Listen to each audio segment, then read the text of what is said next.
Right, so the reason we came to Spain initially is because obviously I was going to work with Sergio.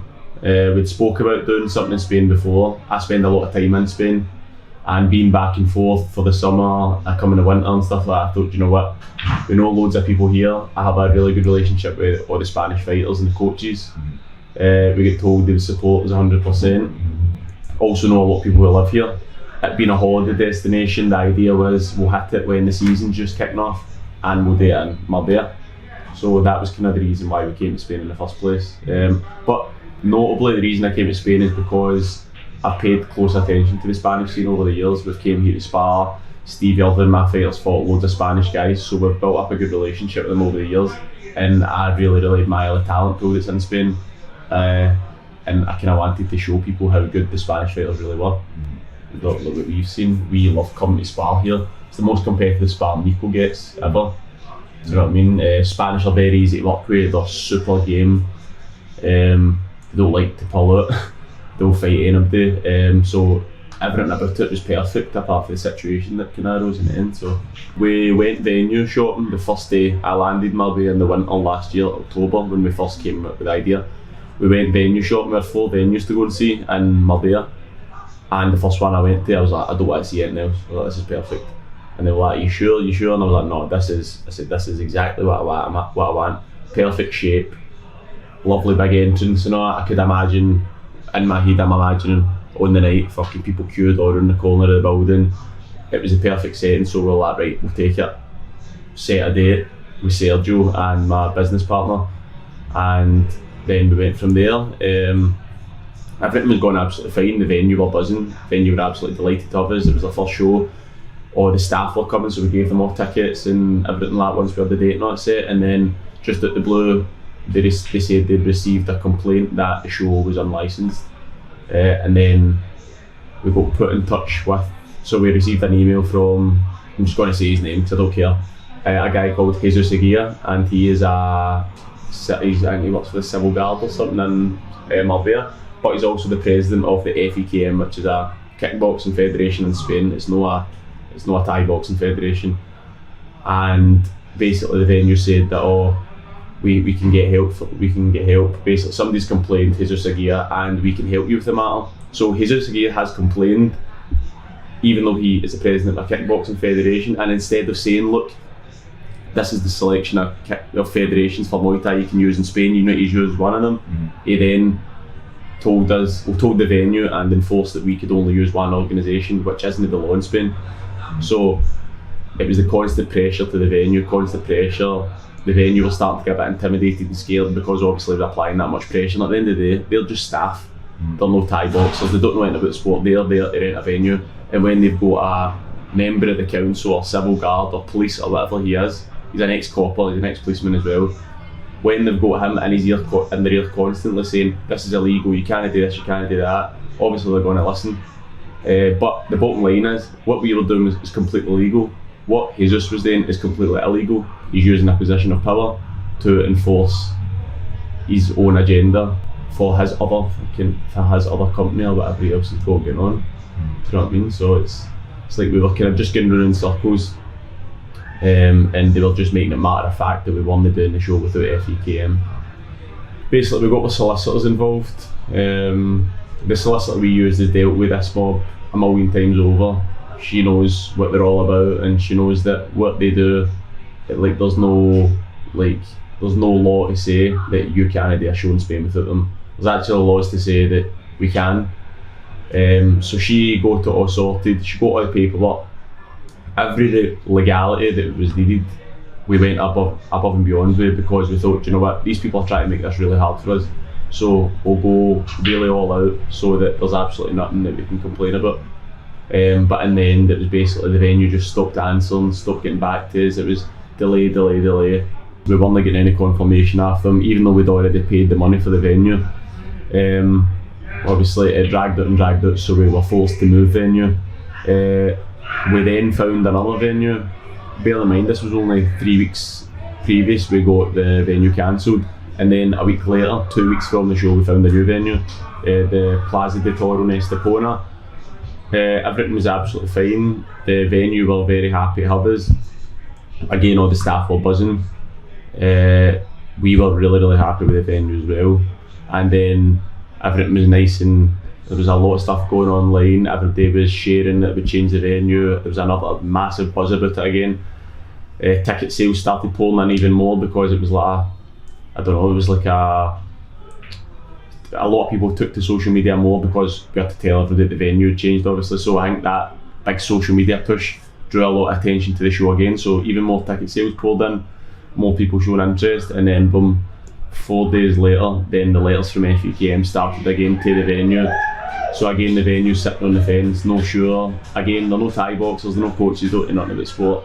So they need to investigate these claims that they're getting in these letters, which are all false, they're lies.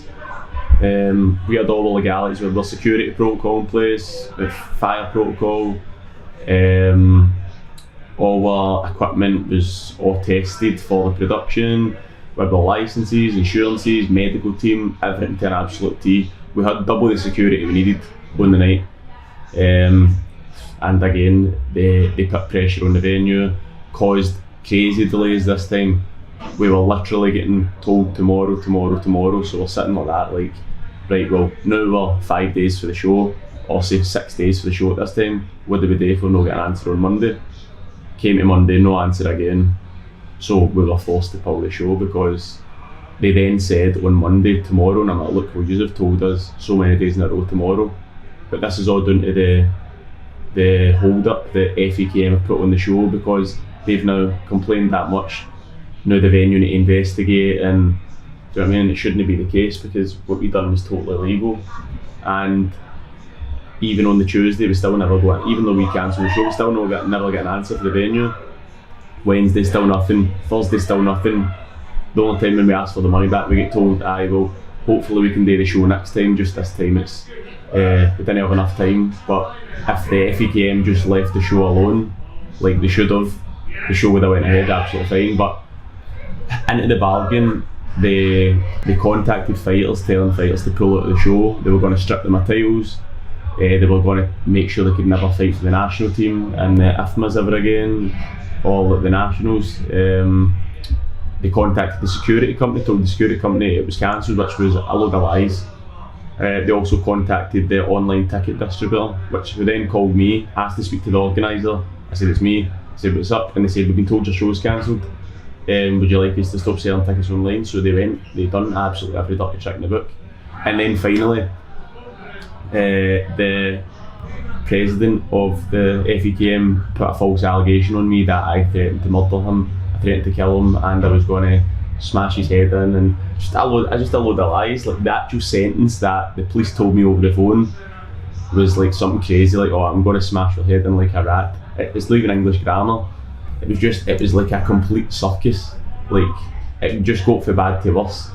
And in the end, obviously the show got cancelled. But literally, like the amount of stops they pulled up to cancel this show was unreal. Like I actually can't believe it myself. But I think he's been so hard on our shows because the show we put on, knowing this life or the next, the FEKM would never be capable of putting on a show like this because they're dishonest.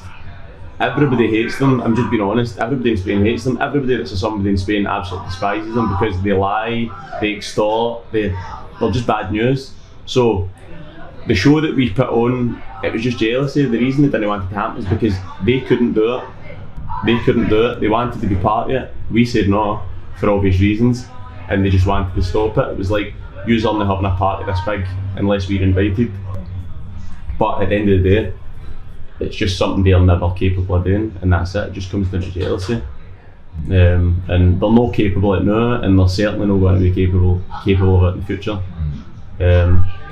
So that's it, it's just jealousy. And my honest opinion is that Spain is the leading nation behind the UK outside of Thailand. I would say the UK and Thailand are very on par now. After that, everybody normally says France, Australia. My personal opinion is that Spain is the next best fighting nation. The talent pool in Spain's crazy. I rate so many of these guys on such a high level. I think probably maybe 70% of the people on my card are capable of fighting in one championship and being top level fighters. But with obviously the FEKM being in Spain, I think it's seriously going to hold these people back from progressing. I think it's damaging to the sport that they're doing. It's absolutely shocking. Fighters can't even fight in their own country. Do you know what I mean? Without getting hassled and harassed, and like, so I think it's definitely going to hinder the current level we've got of fighters in Spain, but more so the fighters that are coming up now, because the FEKM have such a stronghold in Spain. Because let's be honest, an FEKM title isn't going to get you anywhere. Do you know what I mean? It's not going to get you anywhere. If you're wanting to be a proper high level Thai boxer, that federation only going to do it for you. So I think they're currently hindering the level of Spanish Thai boxing now, because you can't put on any high level shows in Spain at the moment, and it's definitely going to affect what's to come next, the next generation of fighters in Spain, what's going to happen to them, and that's who I feel bad for. These guys right now are all 25 up to 30, all trying to get fights and they can't do them. What hope have youth got? Do you know what I mean? It being such a talented country as well, what a waste. We will be back in Spain. This hasn't put us off, not at all. It's just a learning curve. Moral of the story is, don't promote Nando Lucia because corrupt officials who are going to use their positions in power, and that's it. I don't mind saying it, because it's the truth. Do you know what I mean? Freedom of speech, what they're going to do, jail me. Probably try. But at the end of the day, I just want to say thanks to all the Spanish coaches, fans, fighters. So appreciative for the show we put on. Like, the messages I got in the lead up to the show, it started as an idea, and I just wanted to make the show even bigger and bigger for the Spanish people, because of how much I was getting back at them. Like, they were so happy to have such a big show in Spain, and it upset me a lot, the show getting ripped away from them, because it's like, this is their own country. They were all absolutely buzzing to have this show in their own country, and just get ripped off them by somebody who doesn't even know a thing about the sport. So we'll not go on quietly. I'm going to keep making noise about this. Anybody who wants to see any evidence or proof we've got this, we've got everything. I've got fucking scrolls and scrolls yet. And we're not going quietly. We're actually not going anywhere. We will be back in Spain, and we've currently got plans to do it. So thanks everybody for the support. Everybody's actually in Marbella with us now. We've all came down to Spa. We brought every single fighter that was on the show down to Marbella for the weekend, so we can all mix and train and stuff like that. So we're all excited for what's to come, definitely. See you soon. See you soon.